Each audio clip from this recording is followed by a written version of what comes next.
What's up, savages? Today we're going to be talking about using ANDFLMessage as well as FLDigi. ANDFLMessage is the Android version of it.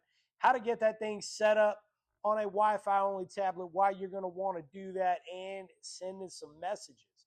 Cue that intro.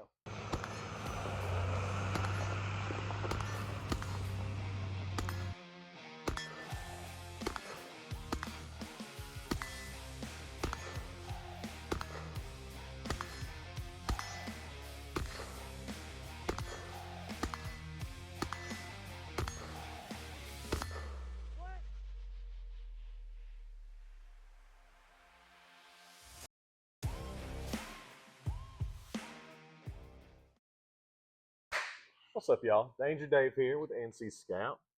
What are we going to be talking about today?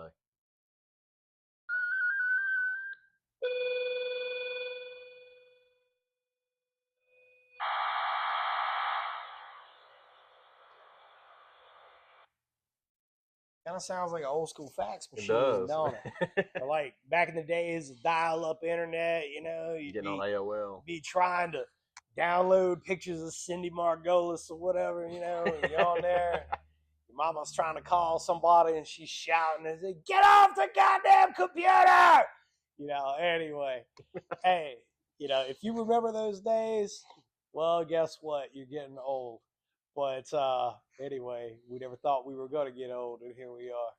Anyway, point is that a lot of stuff that you can do with analog radios out there is really kind of falls by the wayside in community. Like a lot of times people are talking about, when it comes to communications, voice communications only. Right. That's kind of, it gets the primary focus. And people's kind of foray into that is some type of handheld radio. Right. That's cool and everything. And that's, usually how people are going to tap dance into communications. But there's so many other things that you can do besides that. One of the big ones when you're talking communications security is utilizing couple of free programs that are out there. One of them is FLDigi. FLDigi should need absolutely no introduction. It's 100% free, and what it is a digital encoding program that you use for digital transmissions over the radio. Typically, people will associate FLDigi with HF radio, so using modes like PSK31 and kind of going in that direction. PSK31 was real big several years back. Now that's kind of fallen by the wayside for JSA call and some of these other modes, right?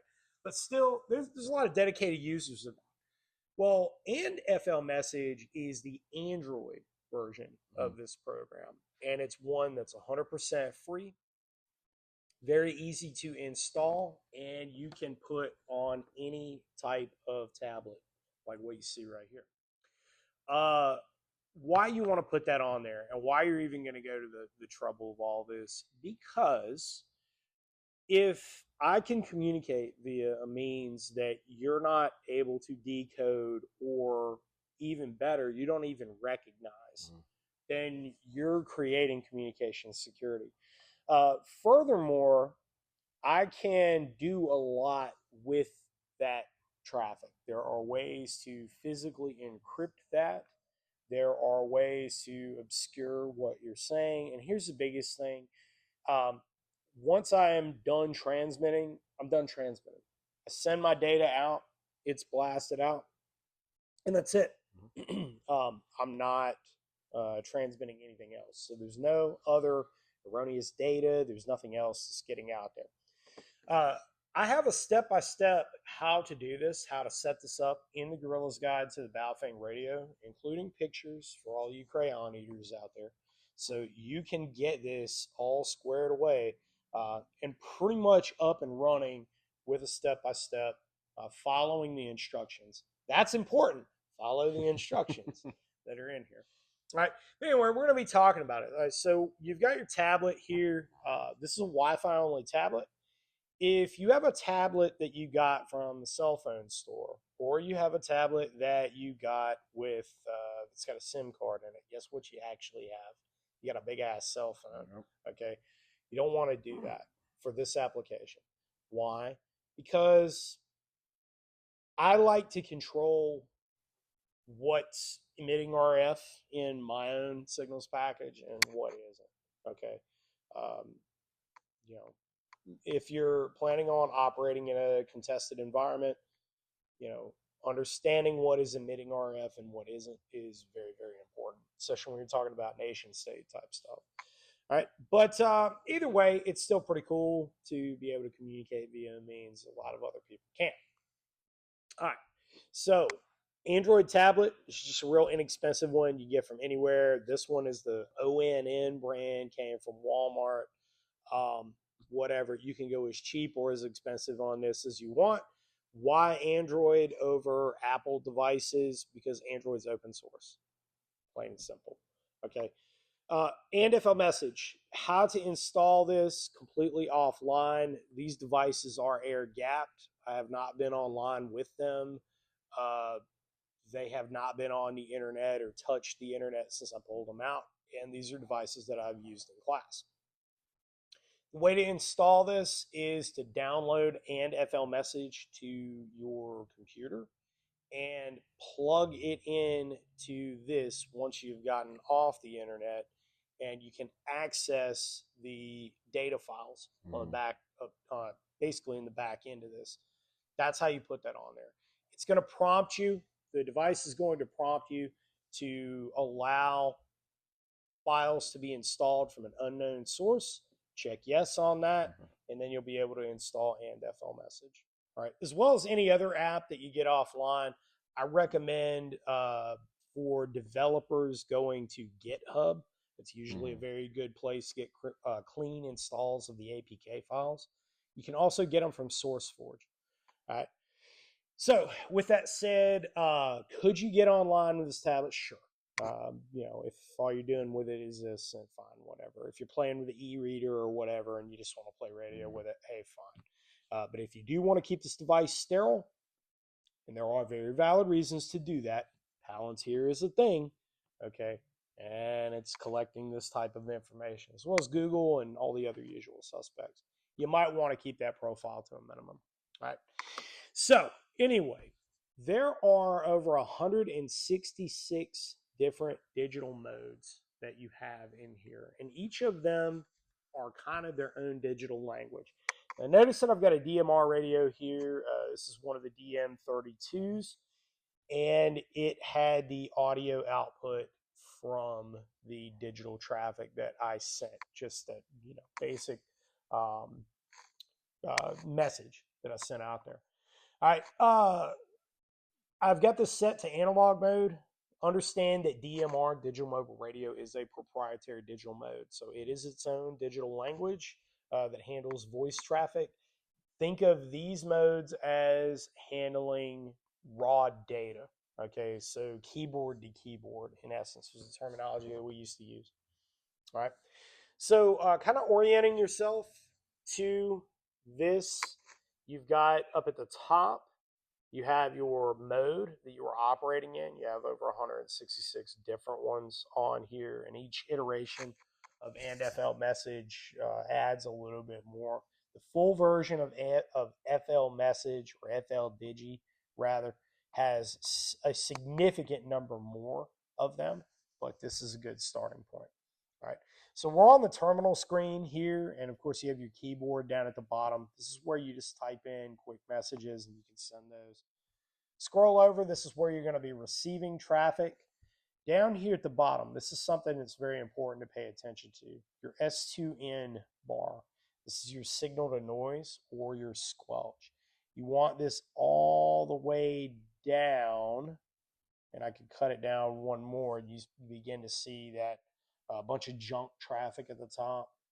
You go up one notch, you hit the squelch up one time, and now all that stops. All right. You want your squelch threshold down as low as possible so that you're getting the digital traffic, but you don't want it so low that you're getting a bunch of junk. Right? Scroll into page number 3 on this, or screen number 3. This is where you can create messages that are saved into the inbox and the outbox. All right. This is where, if you're going to send images, and again, Guerrillas Guide to Baofeng Radio has got a step-by-step on how to send those images. Pictures worth 1,000 words when you're building a product, and a product is once upon a time, somewhere where I used to work, we're building a product that's going to have a lot of information that we have collected about a place over a period of time, as well as photos. You can do all of that with this program, okay? And that brings us back to our original terminal screen. So, really good piece of kit. Very, very valuable to have a tablet, something set up like this when I'm working in a non-permissive environment, because tablets are very, very common. Right. Something else to consider is that, I can source pretty much, this tablet and this radio in basically any working environment I go to. Right. It's not exclusive to the Baofeng Radio. This could, this setup could work, the audio output, keying it up and having the device here, and it's transmitting the audio. You could do that with pretty much anything. But why we're using this cable, this is the Baofeng Tech APRS Pro cable, and these are about $35 or so in Brush Beater's store. What this is going to do is it's going to clean that audio up and makes the fidelity that much better, right? So there's no errors in the transmission. But again, any working environment, I'm going to be able to find most of these pieces of equipment, definitely the tablets, and definitely a two-way radio. It's just that the pieces of kit that I have up here are the ones that work particularly well and were purpose-built for this application, all right? So, talking about setting your radio up. So, we've got our cable. The APRS Pro cable is really good because it uses the USB-C output. A lot of our newer tablets and devices that are on the shelf today are moving in that direction. They're not using the standard audio jack any longer. And so that's kind of forcing people to use like different adapters and stuff. Some of them range from really good quality to being kind of janky. All right, so this eliminates the need for any of that, and it's pretty much plug and play. One other feature that I really like about it is that I can actually adjust the sensitivity with this blue screw right here. So if the audio is coming in a little loud, I can dial it back. If it's coming in, and you're going to know that because on the receiving end, they're going to have all @ signs, or traffic's going to be jumbled up a little bit. Talking about setting your radio up. All right, first things first, volume knob. You want the volume knob anywhere between 50% to about 2/3. All right. Reason for that is the volume going into the radio that you're receiving, and you want it at a normal conversational level. All right. If it's too loud, it's pretty much the same effect as somebody shouting in your ear. You don't really understand what they're saying. You just hear the raw audio, right? And then it deafens you for a little while. It's actually doing the same thing to the radio, okay? Next thing you want to do, go into the menus, go to menu number 4, which is Vox. That's on a Baofeng. Now, other models of radios, you can do this with Yaesu, you can do it with Icom, Kenwood, so on and so forth. You want to cut that Vox setting to on and make sure that it is at the lowest setting possible. Right? On Baofeng, that setting is number 1. That's where you want it, and that's where you want to leave it. Why are you doing that? All right. What Vox is when audio is coming across the microphone, it tells the radio to transmit and begin transmitting. That's what you're going to want to do. Okay. If you don't do this, and you don't have to do this, but if you don't do that, when you begin transmitting on the tablet, and you hit send text, you're going to have to key the microphone up. It's kind of a pain in the butt. You don't want to do it that way. So if you have the Vox function, you definitely want to take advantage of it. All right. Again, each of these settings are covered in detail in the book, along with pictures for all you crayon eaters out there. And it's pretty easy to follow. Very, very simple to get set up and running. does take a little bit of trigger time to get it right, though. All right, every single time you do this, you have a little bit of patience. Make sure that you are doing it, and have a friend to make sure that you got somebody to do it. One last thing about it is when you're sending and receiving traffic in a practice setting, get a little bit of distance. All right. Here at brushbeater.store, we are inside of a metal warehouse, and RF signals are kind of bouncing in, inside of the building. It's kind of a Faraday cage in here, right? So with that said, when we're trying to practice this stuff in here, sometimes you've got the radios too close together, even if they're on opposite ends of the building, you might have errors in the traffic, right? That's the most common error vector that I've seen, that and not paying attention to the squelch setting. So make sure you take careful precautions in that. You know, if you're not sending and receiving traffic, get a little bit of distance between the radios. That'll do probably wonders for your operation. Anyway, folks, hope that this shed a lot of light on this. I have got a mountain of questions as a result from the book, and in particular, the digital operations chapter. A lot of people ask about that setup. This is a big topic of instruction in RTO and advanced RTO, and we have a heck of a lot of fun with it. If you want to find out more information about all this, check out brushbeater.store. And again, in the book, don't settle for the ChatGPT imitation ripoffs that you find all over Amazon. Okay, there's only one Guerrillas Guide to the Baofeng Radio. There it is. When in doubt, look for NC Scout. All right. God bless. Train hard. We'll talk to you again very, very soon. NC Scout out.